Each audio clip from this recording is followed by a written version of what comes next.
Good afternoon, everyone, and welcome to our seventh installment of the Center for the Study of the Arab and Muslim World's 2024 Witnessing Genocide in Palestine film series. I'm Professor David Yagubian from the History Department, and I'm joined by my colleagues, Dr. Ahlam Mutaseb and Dr. Danny Dwary. The film for today, which was completed in 2024, is The Last Sky. And this is the first film that will consider the genocide post-October 7th and as well provide historical context for Palestinian resistance. We are really pleased that we're going to be joined by the filmmakers Rihab Shraide as well as Nicholas Hanna. And so please, if you have questions or comments, please enter them into the QA. And Dr. Mutaseb will introduce the filmmakers after the film, and hopefully we'll have a healthy Q&A regarding what we all watch together. I've not seen the film, so I'm really looking forward to watching it with everyone. So before we start the film, Dr. Dwary is going to provide our land statement, and then we'll go ahead and roll the film. Thank you so much, Professor Yagubian. As usual, we always acknowledge all of the injustices that happen, whether it's in Palestine or in the homeland of where we are right now, or our institution, California State University, San Bernardino. We recognize that Cal State San Bernardino sits on the territory and ancestral land of the San Manuel Band of Mission Indians, Yuha Aviatan. We recognize that every member of the Cal State San Bernardino community has benefited and continues to benefit from the use and occupation of this land since the institution's founding in 1965. Consistent with our values of community and diversity, we have a responsibility to acknowledge and make visible the university's relationship to Native people. By offering this land acknowledgement, we affirm indigenous sovereignty, and we will work to hold Cal State San Bernardino more accountable to the needs of American Indians and indigenous people. Thank you, everyone, for showing. Thank you for being part of this very tragic but historic events that we're seeing today in Palestine, and we look forward to learning a lot from a beautiful film, The Last Sky. I wish you continued the rest of the credits, then, but that's fine. I know that filmmakers usually they want all the credits to roll down first. But we are very excited to have the filmmaker with us, or one of the filmmakers, Ms. Rihab Shraide. And I know Nicholas is probably running a bit late because he had to leave. He's going to try and join us. He just had a bit of a incident that he had to deal with, but he's going to try and join us just on the side of the road. I think he's trying to find a place to stop.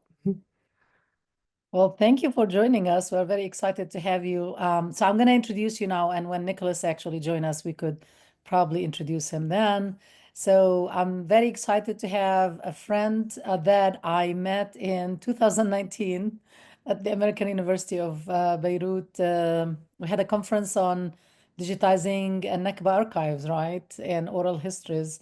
And then you came to my film screening at Mar Elias, and we continued cooperating and our conversation. So it's a great pleasure to introduce Ms. Rihab Shraide, who is the producer of the film we just watched.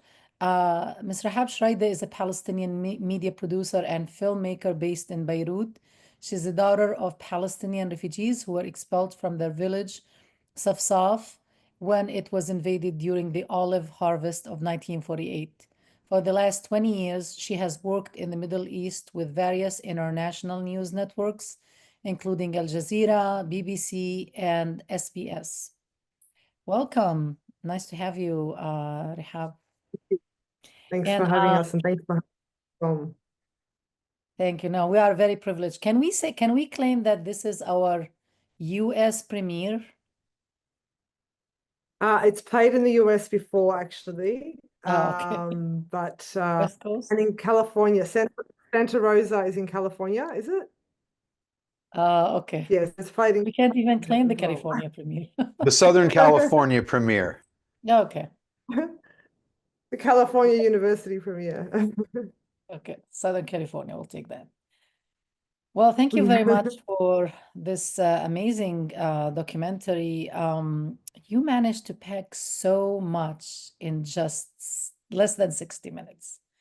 And I'm honestly beyond impressed because because you really covered, like, it was a comprehensive review of Palestinian history, taking it to the current moment, and I thought that was amazing. We, in our 1948 Creation Catastrophe film, we focused only on mainly 1948, and we struggled so much to cut it down from 2.5 hours all the way to less than an hour and a half. So I just wanted to say that was amazing. Thank you.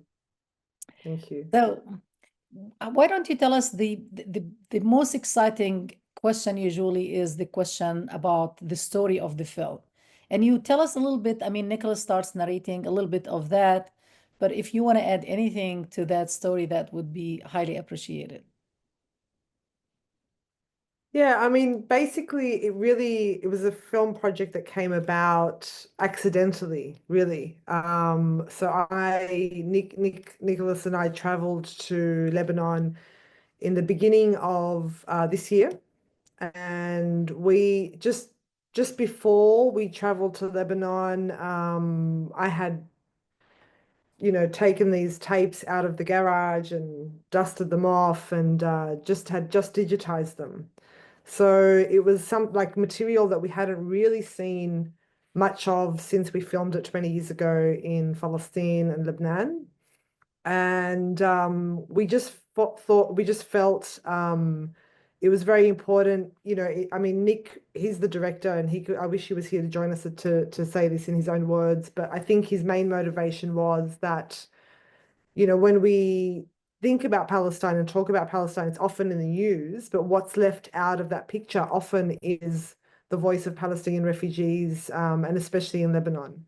And so it's not really part of the kind of main story that people hear, but the refugees in Lebanon are the victims of the first Nakba. And as we watch another Nakba unfold, it's just really important, I guess, to take it back to the very beginning, because for many of us Palestinians who are the descendants of people who are expelled, often at gunpoint, often through very violent means, we're basically watching in real time the same events unfold. Like, this is how our parents and grandparents were expelled from Palestine 76 years ago. Of course, the scale of violence that we're seeing in Gaza is unparalleled, even in our own history.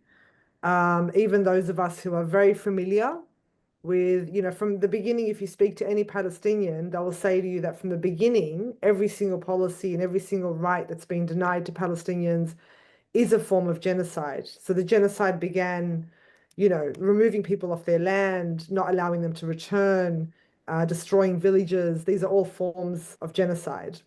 And so I guess it's just really important to kind of have a bit of perspective in terms of the current events. Most of the people in Gaza were expelled in 1948. And so making those links we just felt very important. And so we just sort of decided accidentally, really, we had the opportunity to meet with Mahmoud, one of the main people, one of the main voices in the film, from the chess club. And he was the son of someone we met, and interviewed 20 years ago. So we just thought it's important to it is an ongoing Nakba, and it is,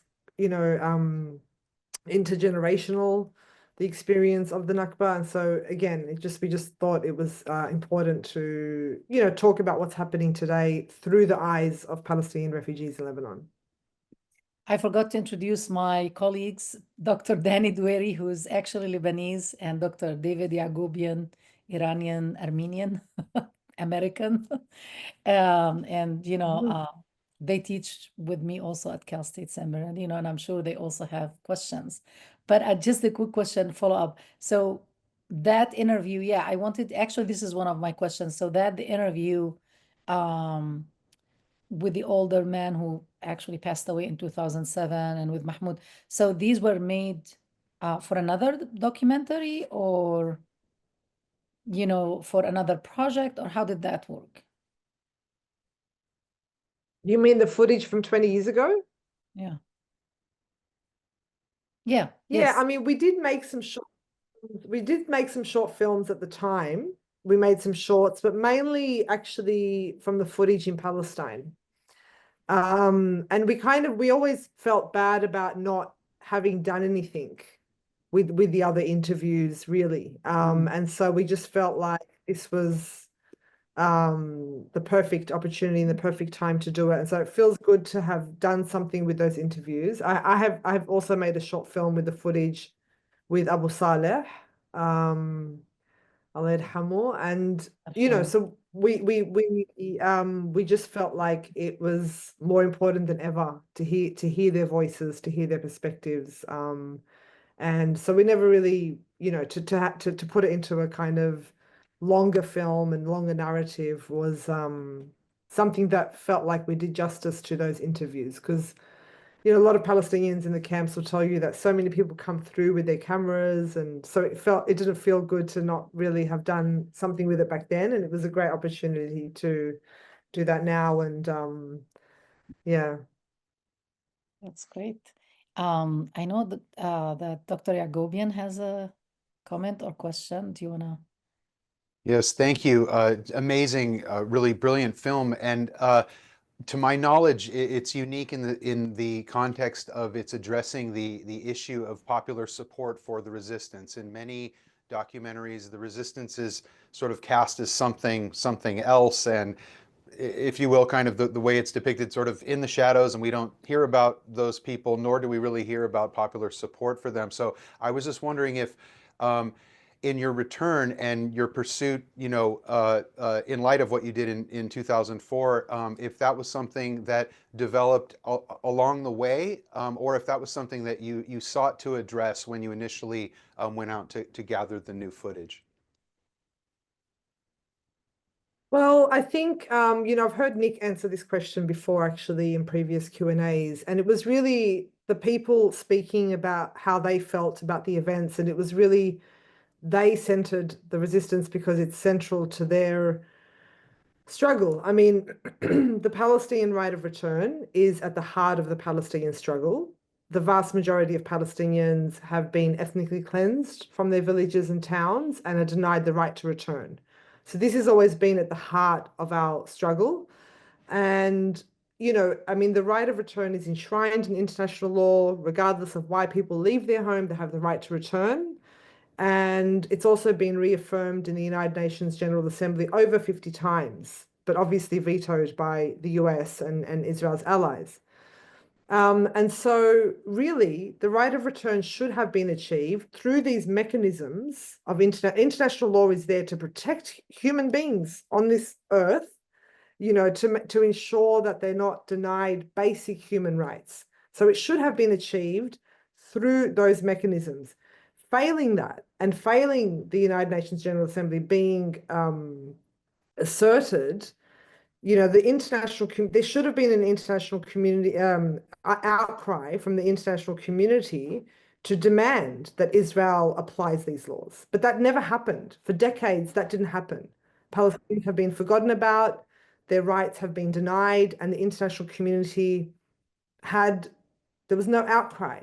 But suddenly on October the 7th, the international community had a voice.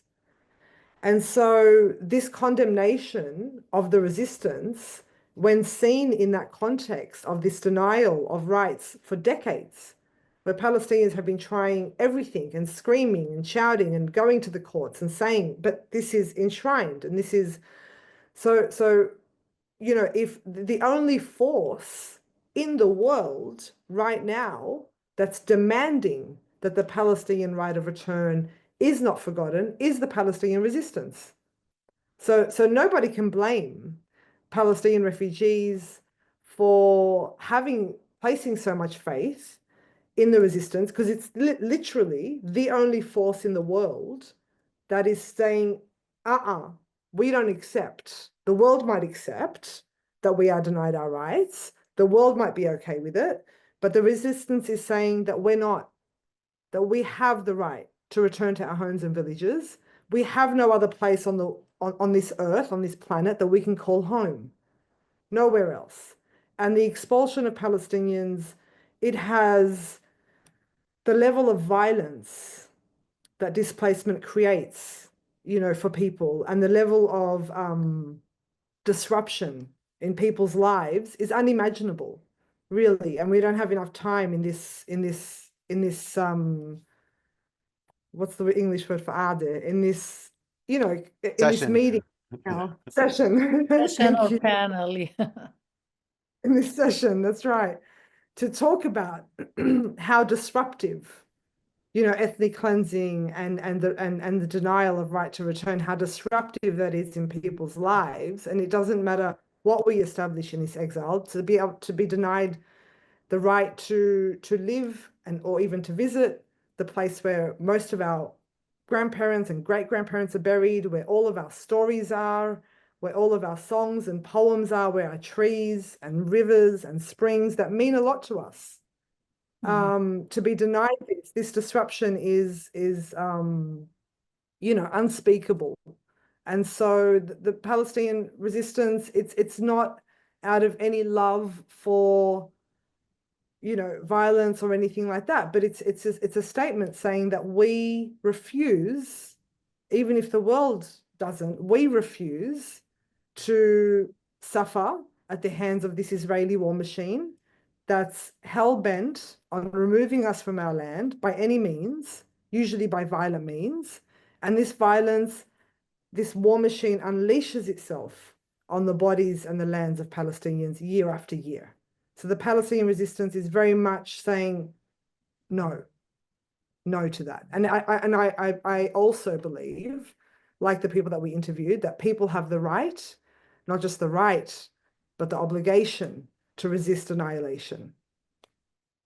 I'd just like to follow up. Thank you so much for mentioning in this context, the appeal to international law and the international community, which through this day has failed, I would add largely because of the United States of America using its veto once again for the 49th time to defend Israeli apartheid and ethnic cleansing from international law and the rest of the world. This just happened yesterday. This is the 4th time that the United States has vetoed a ceasefire resolution since October 7th. Again, the 49th time the United States has used its unilateral veto in the Security Council to defend the apartheid state of Israel. And therefore, I just want to remind all viewers that the violence that you're seeing in Gaza going on today in Lebanon is 100% enabled and funded and defended in in international via international law by way of the United Nations by the United States of America. This is our genocide. Our political system is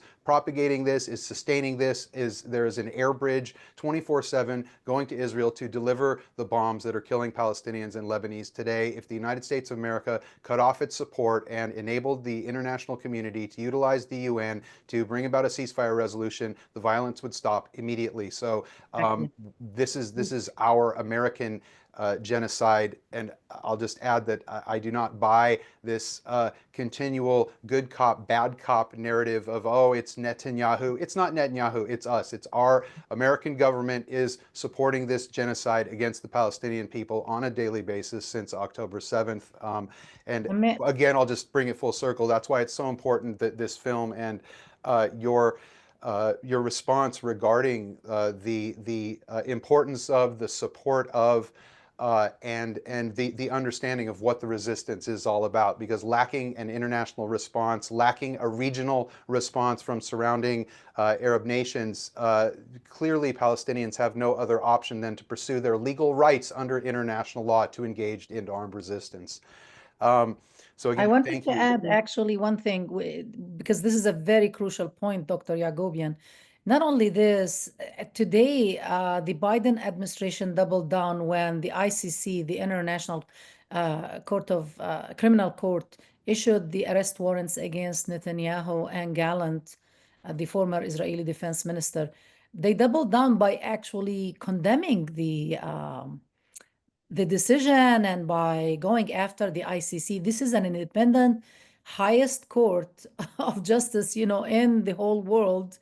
And if you compare, in spite of the fact that most Western European countries were also, complicit in the war and genocide, but at least they had the audacity today, most of them, to say, well, we have to respect the independence of the ICC and its ruling.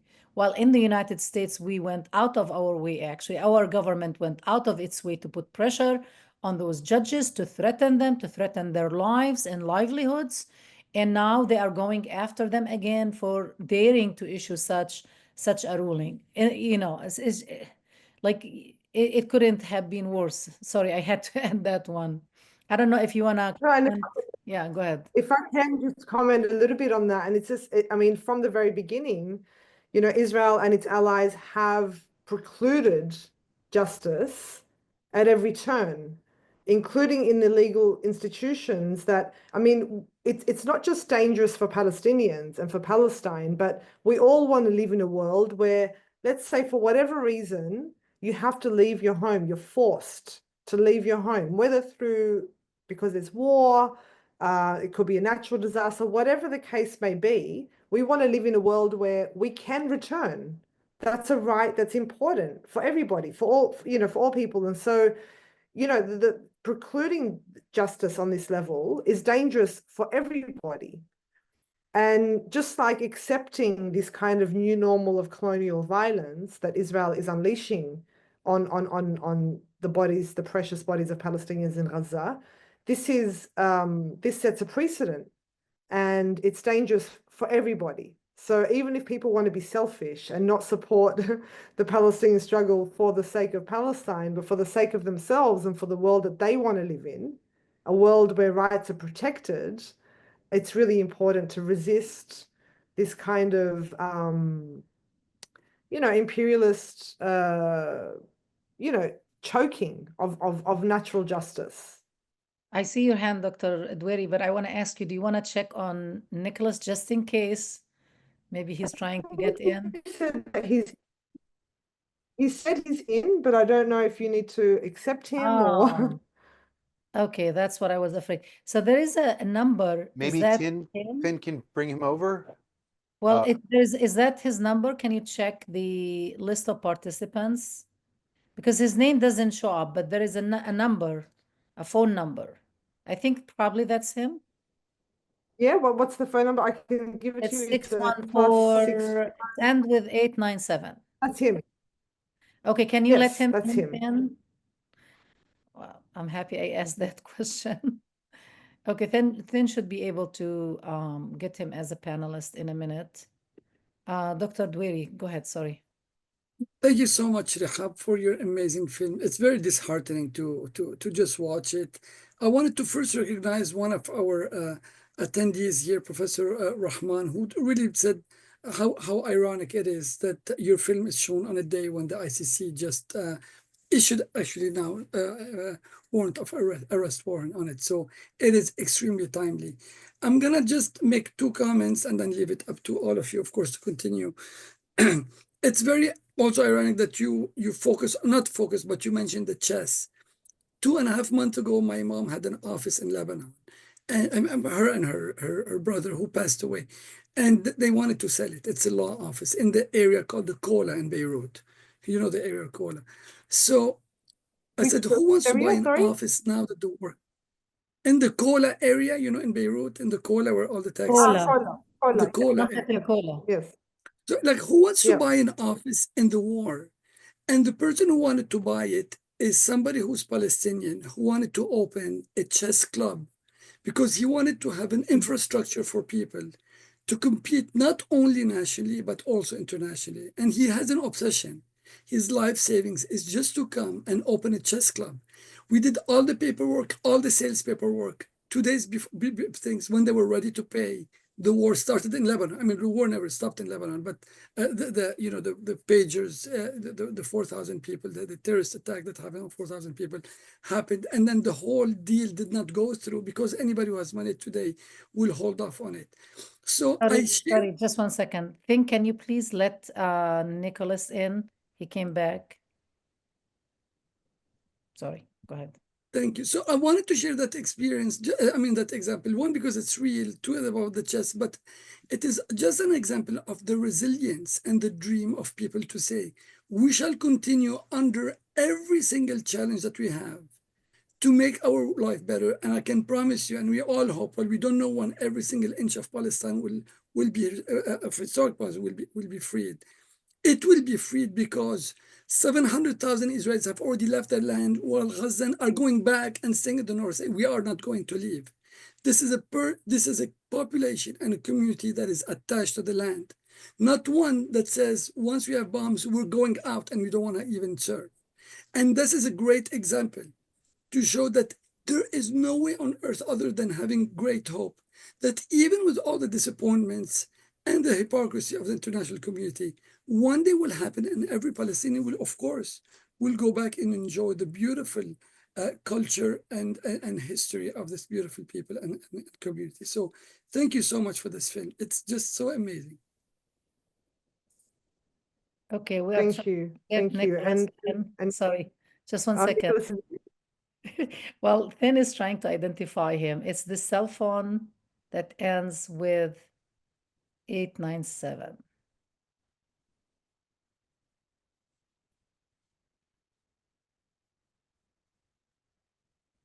I think he maybe managed now.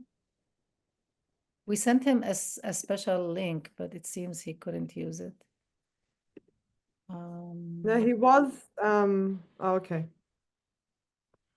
Did he text you? Finn, do you want to co-host? I sent you the link on WhatsApp that he could use, Rehab, if you want to send him that. Okay. Sorry about that, guys. Maybe we can entertain. Oh, any he's back. questions. He's back. But I'm not the co-host. Can you make me the co-host? I could let him in.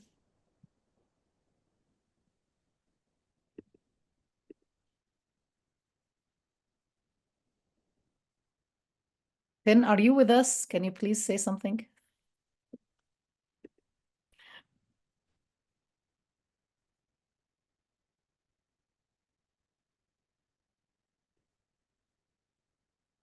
Yeah, we might have lost Hi, our. can I find where he is? What is his name? He's in the attendance and he is using a cell phone. I see Okay. it ends with 897. All right, I'll go ahead. He's allowed to talk now. Okay. Yeah. Can you hear us, Nicholas? You have to unmute, Nicholas, if you are trying to say something.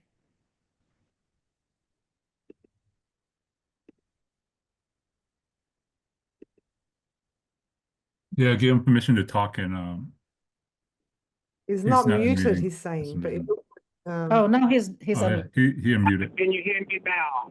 Yes. Okay. Sorry, it wasn't, anyway, sorry. All sorts of technical difficulties. I'm so sorry. Very embarrassing, but I'm glad you can hear me now. Okay, that's not a problem, Nicholas. We're happy you're with us. And if you can have the camera on, that would be great. If you can't, we understand. But I would love to introduce you now that you are with us. So give me 1 second. Okay, everyone, I would like to introduce Nicholas Hanna. He's the director of the film we just watched. Nicholas is Lebanese-Australian, a Lebanese-Australian lawyer and first-time filmmaker based in Sydney. He is a long-standing ally of the Palestinians, whose involvement in campaigning and fundraising activities began more than 20 years ago. More recently, he has provided pro bono legal services to various people participating in pro-Palestinian protests, direct action, and other solidarity work. So nice to have you, Nicholas. Thank you. It's an honor to be here. And I'm so sorry that I'm having to appear by phone instead of video. No problem. We just had a conversation with Rehab about the story of the film, how it started, how you both started working together. We definitely praised the film. I was very impressed by the fact that you were able to condense so much and pack so much in less than 60 minutes. As a filmmaker myself, I told her how amazing that was and how comprehensive the coverage was of different issues. Dr. Yagobian asked a question about the fact that also it was impressive to see that you did not shy away from addressing the issue of resistance, especially armed resistance. And, you know, we had basically that conversation. Dr. Dweri here, who's Lebanese, talked also about, you know, Palestinians insisting on making life and other issues. Would you like to say a few words before we start the questioning? Sure. I was actually listening to a little bit of the conversation. I managed to catch part of the conversation that you were having. So I heard Rahab talk about why Palestinians are so supportive of the resistance. And I heard people discuss the role of the U.S. as effectively a partner in this genocide, and how the U.S. has the ability to end this genocide. It could end it tomorrow if it wanted to, and it hasn't. And I agree with everything that was said. The only point I wanted to add was that we talked about, I heard people discussing the fact that it's the lack of support from the international community, the international legal institutions, as well as other states around the world and the neighboring Arab countries, that has led the Palestinians to feel such a sense of abandonment from the world and a feeling of hopelessness that they've really been forced to resort to armed means of obtaining their liberation. And I guess the only point I wanted to add about that was that we're speaking about the U.S. role. The U.S. role is, of course, not only vital in terms of its support for Israel directly, militarily, financially, diplomatically, but also by placing enormous pressure on the rest of the world to not show any solidarity with the Palestinians.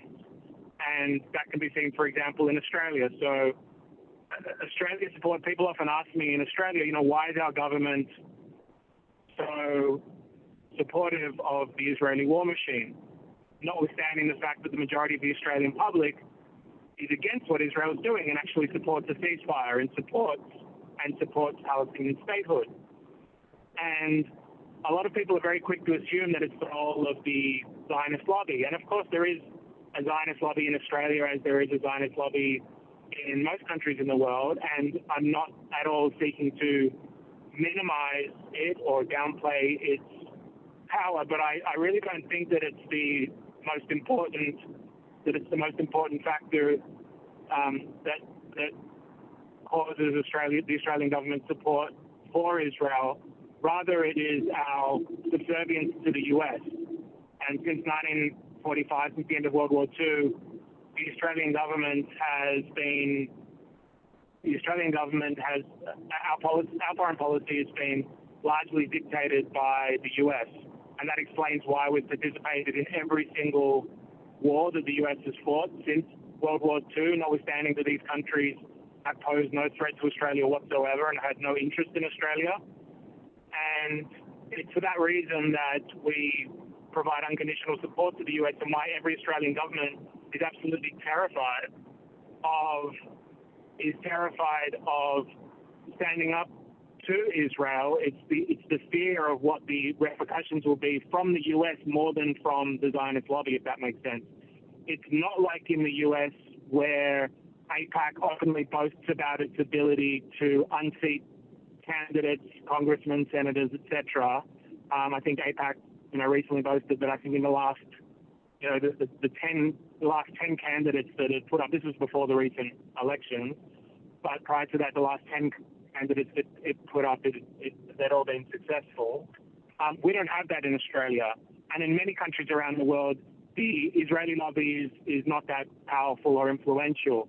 But it's the influence and power of the U.S. in those countries that really forces those countries to be subservient to Israeli policy.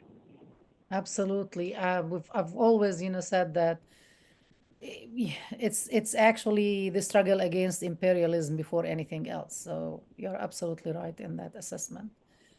I would like. Right, and that can, of course, be seen in the Arab nations, right? For example, we want to look at Jordan and Egypt, Israel's two closest neighbors.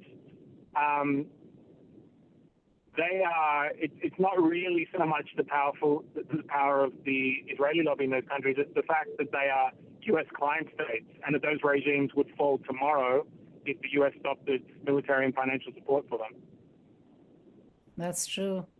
I want to engage the audience. I would like to encourage everyone to write if they have any questions, because between the three of us, I mean, we can keep asking questions and engaging.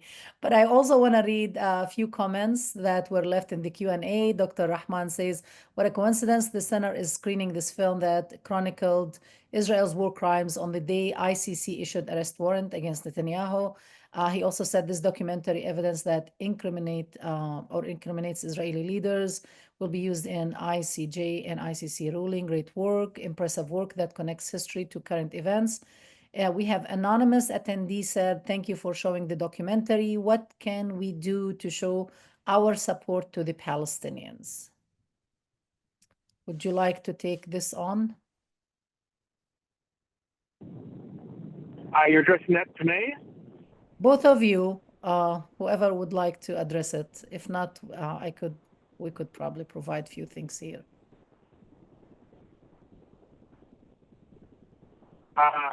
Sure, I'm happy to speak. Sorry, it's difficult for me because I can't see when people's mouths are about to move. But I would just say that I'm of course not a Palestinian, and so it's really not my place to be saying, you know, what people should do to support the Palestinians. Also, because I'm often asked this question, and my answer is always the same. I really think, you know, that people's activism needs to be informed by local conditions. Mm-hmm. And so it would be extremely arrogant for me to come in and tell people, you know, in California how they should be getting involved and what form of action it will be the most effective. What I will say, though, is some general principles, which I'm sure everyone in the audience will probably already be familiar with, and that is, as individuals, we're very limited in terms of what we can do, but when we come together and we organize, we can be extremely powerful. And so obviously I think it's really important that you look for what organizations are in your local community, see the different types of actions that they're doing, and often they'll be very different. You know, there is a very wide range of strategies that different groups are employing in order to support the Palestinians, whether it is protests, whether it's BDS, whether it's direct action, and they all have their place, and we'll all be able to contribute to them in our own ways.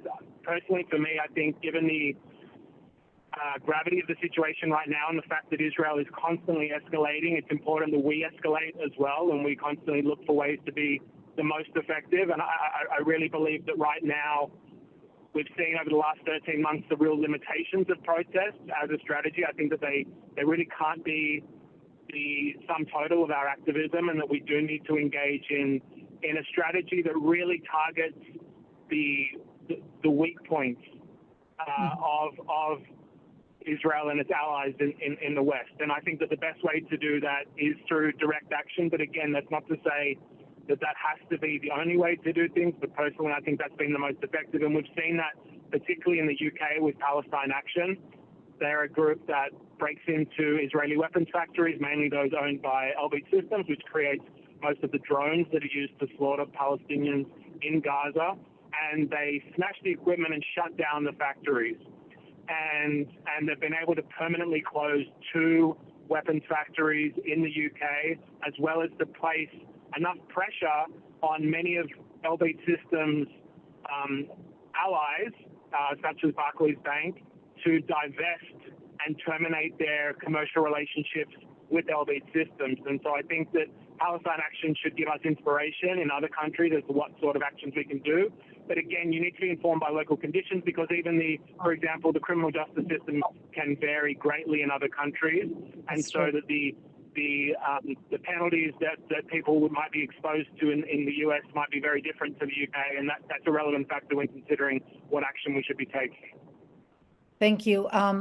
Since we're talking, probably to a lot of our students and faculty, if you're a student, we have a very active student club on campus called Students for Justice in Palestine. You can, locate them and find them. They are actually officially chartered with the university, and we also have an active chapter of Faculty for Justice in Palestine. Actually, both, jointly, in collective work is very important. I agree with you. Just did a fundraiser, and I'm gonna put the link, but I can't actually. Am I allowed to put the link? If you can put it thin or make me co-host. It's for the $1 million campaign that several actually collectives and organizations are doing. You can donate to it also if you want. We just put the link there. Participating in the campaign, we have now a very active campaign against Maersk, which is I think a Norwegian shipping or big shipment corporation, because they are playing now a major role in really transporting all kinds of weapons and arsenals to Israel. All right. Let's see. I see another. I think he put it. Okay, cool. Audrey Benedict is asking a question. This was an amazing film. It has so much information dating back to the 1940s. I want to learn more. Can you recommend other films or documentaries?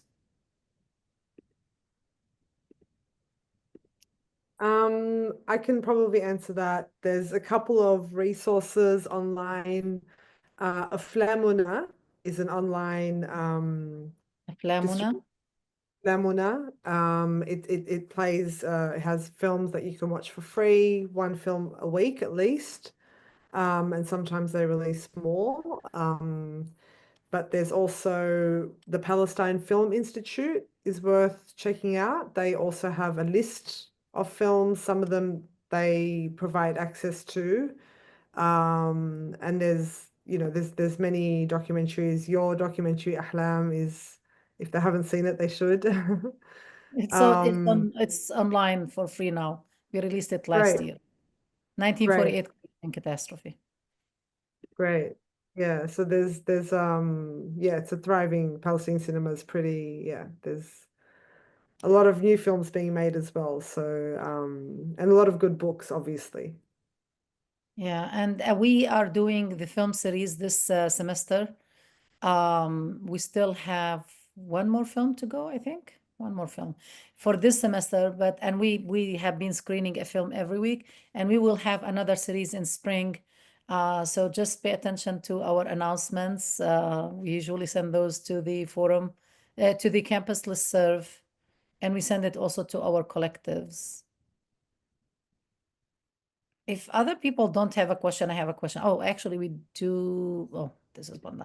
I do have a question I would like to ask, if you don't mind. And I could ask questions. I've got one too, so hopefully if we have time, I'll try to make mine quick. Go for it. Okay, all right. So I just want to ask that, obviously you stopped filming before Israel invaded Rafah, right? Because that's what you guys say at the end of the documentary, and so much had happened. We have the pagers incident, which is another war crime to be added, the assassinations from of Hezbollah leaders and also Hamas leaders, and so you showed the resilience and still like the positive attitude among people. Are you still in touch with people in Lebanon or in Palestine at all? And are people still optimistic? Like, what would you comment, both of you, taking into consideration all that had happened? Of course, Sorry, I just missed the question. Oh, sorry. How would you comment? Are you still in touch with people? Are they still optimistic?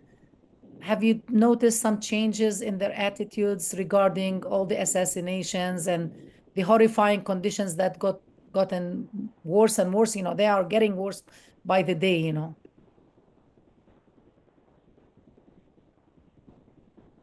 You can answer first. Do you want to go first? You can go first because I know we might lose you at any moment. So you go first. Sure. So yes, I'm still in contact with the people in the film on a daily basis. So I speak to Mahmoud and Manar. Since Israel started its escalation in late September. The situation has, of course, deteriorated rapidly in Lebanon. There are more than 3,500 people that have been killed from the Israeli airstrikes, and more than 1.5 million people have been displaced within Lebanon, which is more than a quarter of the country, and that is largely people from the Lebanese Shia community, but also plenty of others, including lots of Palestinians. The Palestinian refugee camps have been attacked directly by Israel. That is Rashidiyah camp and Bus camp in the south. In fact, they were just bombed yesterday.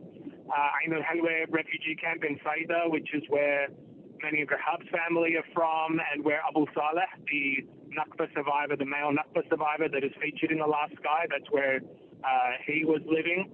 And it's been bombed directly. Even Palestinian refugee camps as far north as Tripoli, Badawi refugee camp has been bombed. And in terms of the camps that are featured mainly in the film, that is, well, Shatila refugee camp, that is located in southern Beirut, and it's very close to Dahir. It's literally next to Dahir, which is the epicenter of Israel's carpet bombing. And this is some of the most intense saturation bombing that the world has ever seen. And so often at night, Manad will send me voice messages just with the sounds of the bombing, and it's so loud, or send me videos that they, film from their windows, and you see these apocalyptic inferno scenes that you would only expect to see in a Hollywood film. And it's very scary, and for that reason, most of the people from the camp have been forced to flee.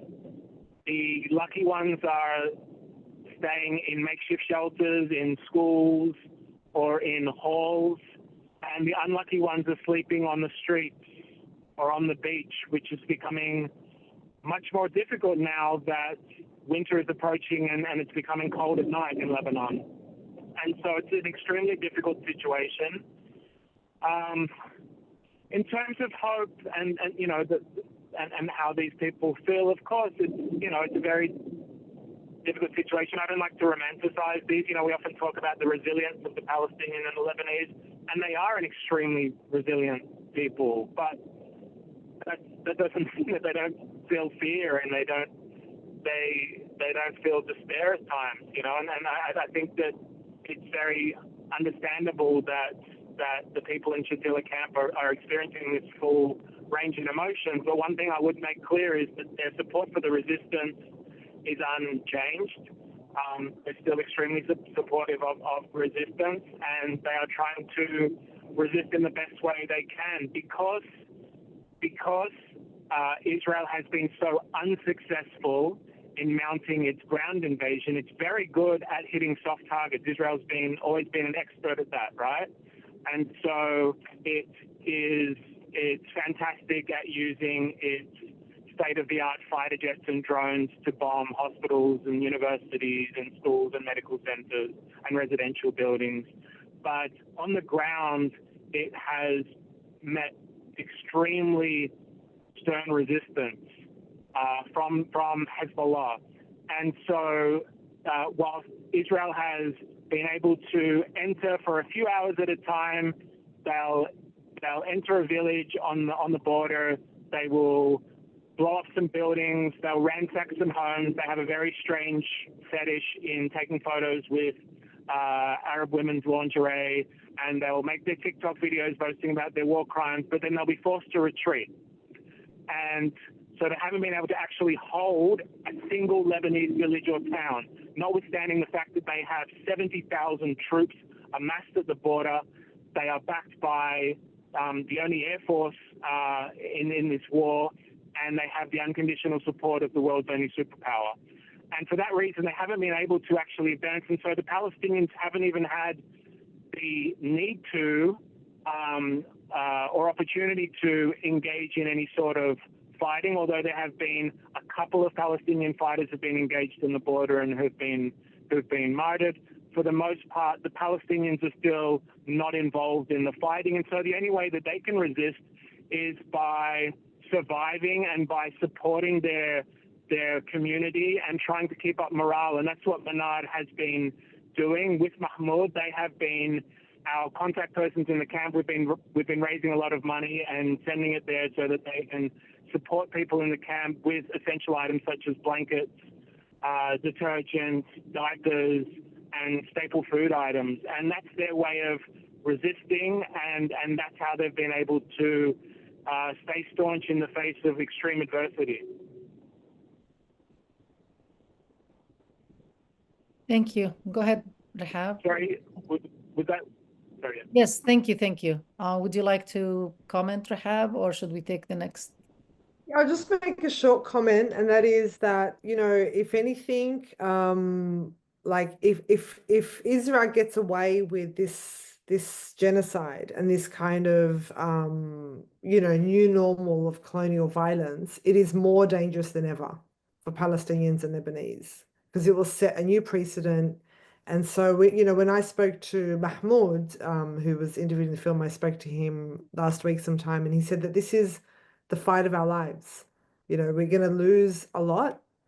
We're going to lose a lot because it's a war machine that doesn't value our lives. You know, I won't say it doesn't value life at all, but doesn't value our lives, at least in any way. And that's been proven time and time again with the bombing of every single hospital.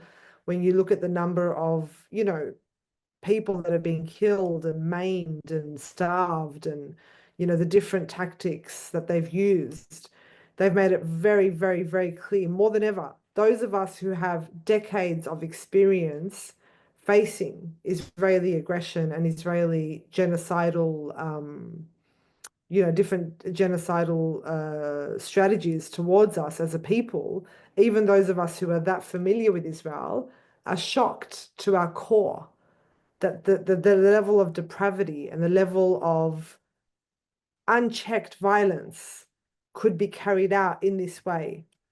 So it will set a very, very, very dangerous precedent if Israel gets away with it. And a lot of people in Palestinians and Lebanese alike know that and understand that. So even those who may not have believed in the resistance so much before do. And I do know people that now understand more than ever that this is the fight of our lives. This is the fight of our lives. And, you know, like Israel is, you know, being met with a very, very sophisticated and fierce and disciplined resistance in the south of Lebanon. And they won't be able to take the ground as they have wanted to, or return the settlers to the north as they have wanted to. And so in many ways, they're definitely not winning this war, because destroying from the sky is not winning. That's just destroying from the sky, and that's just killing, you know, tens of thousands of people. But, you know, they've lost a lot, I think, globally. And I hope, you know, someone asked the question before about what can we do. I think that it's really important to remember, and I'll just end by saying this, that Israel and America, you know, when you think about the kind of media ban that Israel has imposed, where people can't report on what's actually happening on the ground, about how many Israelis have actually left, about how, you know, the economic, I mean, Israel is much more vulnerable than people may believe. And the idea is to make us feel hopeless and helpless, that they are undefeatable, that this war machine is unstoppable. And the way, yeah, we're made to feel, not just as Palestinians and Lebanese, but as people watching this genocide and wanting to do something about it, we're made to feel hopeless. The most important thing we can do is to continue to apply the pressure. For different people, that means different things. If people can engage in direct action, that's incredible. And that's great, because we, you know, after a year of protests, we understand that protests can be easily absorbed by so-called, you know, Western democracies. So escalating our efforts in things like direct action, etc., are, I think, a really good tactic. But it could be speaking to your bus driver. It could be, there's many different ways and forms that we can continue to talk about Palestine and to keep the pressure up. But the most important thing is to not believe this thing that this is not defeatable and that we should give up because we're all exhausted. I mean, we have to also talk about the reality of being exhausted by witnessing this genocide for more than a year. It's soul crushing and soul breaking, but we have to find a way, just like Palestinians in Gaza and Lebanese are continuing to they're continuing to resist despite unspeakable horrors. If they can continue, we can pick ourselves up and wipe away our tears and strengthen our broken hearts and continue in whatever means possible, whatever means is available to you as an individual, as a collective, to keep the pressure up, because Israel is defeatable and Israel will, as the time goes by, lose more and more, but it's up to us outside of, you know, in the international community, the people of the world, to demand more, you know, to demand Saying, like, peace. yeah, like when are their weapons gonna end? Like death and mayhem and destruction every day, every single day. They don't get tired. And I guess your point is very, very valuable. They want us to be defeated and to feel frustrated. Thank you for this hopeful message. Dr. Yagobian is gonna take over now. I think that this question, which is more thematic, I think it still relates to exactly what the response and the question. After Dr. Dweri's observation and his story, it's even more important, I think, and that is the story of the Palestinian who bought the equipment to set up a chess club. And so I wanted to ask, I thought the metaphor in the conversation with you, Nicholas, and Mahmoud sitting across from the chess table was very powerful, or across from a chessboard. And I was just wondering the extent to which chess, and Danny, you might be able to speak to this as well, but is chess ever drawn as an explicit, direct analogy to the resistance? Is chess popular in Palestinian refugee camps or communities for other reasons related to resistance potentially, or is this just a coincidence? But irrespective of whether it is, I found that scene and how you set it up to be just incredibly powerful and moving. I'm not sure the extent to which it is it's popular within, as an analogy in the Palestinian resistance. I'm sure it is. I mean, it's an analogy that's used in warfare so frequently, you know, throughout history. So I'd be very surprised if it wasn't, but I can't really speak to any specific examples in terms of that chess club. Yes, it was a coincidence, but one that, I mean, of the limited options we had for locations to film that interview, it was a clear winner. And people often ask about the you know, why we went for such moody, emotional lighting, and that's simply the fact that they don't have electricity in Shatila camp. Most of the time when we're there was no electricity.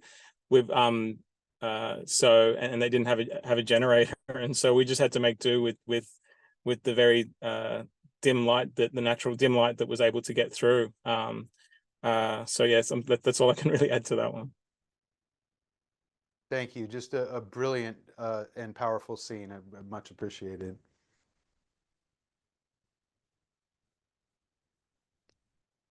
I guess we should check to see the Q&A. Okay. All right. Seems like we I don't see anything. finished those. Just quick question, although I have to exit in 1 minute. This is different from your film, Rehab, on Earth, the one you were doing during COVID, right? Yes, that the Israeli war machine has disrupted the making of that film many times. But yeah, it's called A Disturbed Earth, and I just returned from IDFA, where I pitched the film actually in Amsterdam with other Palestinian directors, and yes, it's different and still working on that. I have another meeting, so I have to exit. But it was great to have you both, and I'm so happy I saw you. Have a great day. But you know, Dr. Yagobian has. Okay, I guess I'll Thank take over. That was my question that I really wanted to ask. So thank you for taking the time. And Dr. Dweri, did you have any follow-up or questions or? Thank you so much, both Nicholas and Rihab. What an honor to meet you in person, or at least on Zoom, and to watch this masterpiece that you've created. We sure will be using it a lot once it is released for the public. I promise you that will be a classic to be cherished, to be bought, to be kept in our libraries, and then to be spread as much as we can. Thank you so much. Thank you. Thank you so much for your beautiful words. And thank you so much for organizing this event. Thank you. Okay, I guess I will call it a wrap then for today's 7th installment of the unfortunate Witnessing Genocide in Palestine 2024 film series brought to you by the Center for the Study of the Arab and Muslim Worlds. Thank you again to Rihab and to Nicholas. Thank you. Thank you so Thank much. you. Thank you.